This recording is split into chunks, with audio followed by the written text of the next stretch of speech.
High, আমি মল্লিকা। তোমরা সবাই কেমন আছো? দেখো, এটা হচ্ছে আমাদের দুয়ারের সামনে বসার জায়গা। তো আমি ভাবছি এখানে একটু ডিজাইন করব, মানে আলপনা দেব। তো আমার কাছে বিশেষ কোনো রং ছিল না। তো যেই দুটো মানে তিনটে রং ছিল, হলুদ, নীল আর একটা সবুজ কালার। তো আমি ওই তিনটে রং দিয়ে দিচ্ছি। আর সত্যি কথা বলতে আমার আলপনা দিতে খুব ভালো লাগে, কিন্তু আমি সেরকম আলপনা দিতে পারি না। তো আমার যেটা মনে হয় যে আমি করব, আমি করেই ছাড়ি।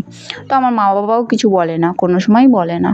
আমার সাজাতে গুছোতে খুব সুন্দর লাগে। দেখো, এই বসার জায়গাটা আমি এত সুন্দর করে আলপনা দিয়েছি, মানে আমার নিজের ভালো লাগছে নিজে দিয়ে। তো আমার কাছে কোনো তুলি ছিল না। তো এটা হচ্ছে মেকআপের ব্রাশ, তো এটা দিয়ে আমি দিয়েছি। কেমন হয়েছে তোমরা সেটা জানিও। দেখো, একটু চেষ্টা করেছি, আমার তো বেশ ভালোই লেগেছে আলপনাটা দিয়ে। তো এখানে আমার কাছে তিনটে রং ছিল অনেক দিন ধরে। রঙগুলো আমি কিনেছিলাম অন্য একটা করার জন্য, তো এটা আমি করেছি। প্রথমে একটু ট্যাড়া ব্যাকা হয়ে গেছে, তারপরে ভাবলাম না, চক নিয়ে এসে আগে ভালো করে এঁকে নিই, তারপর আমি করব। তো আমি ফার্স্টে চক নিয়ে ভালো করে এঁকে নিয়েছি, নাহলে না একটু ট্যাড়া ব্যাকা হয়ে যাচ্ছে। তারপরে এবার আমি শুরু করেছি। আর আলপনাটা কেমন হয়েছে তোমরা জানিও। আমার তো খুবই ভালো লেগেছে, আর আমার মারও বাবারও সবার পছন্দ হয়েছে। আর এটা হচ্ছে ফাইনাল লুক। কেমন হয়েছে তোমরা শুধু বলো।